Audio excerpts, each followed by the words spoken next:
Atenție, urmează imagini care vă pot afecta emoțional. Heia! Heia! Heia! Stai-mă! Stai-mă! Heia!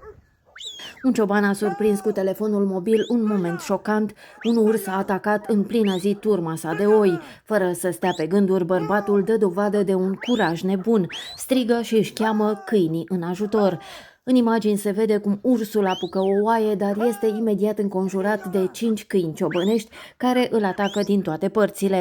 După câteva secunde tensionate în care ursul se luptă cu patrupedele, renunță la pradă și fuge în pădure. Incidentul a avut loc într-o zonă de munte, unde astfel de atacuri devin din ce în ce mai frecvente. Din fericire, ciobanul a scăpat nevătămat. Heia! Heia!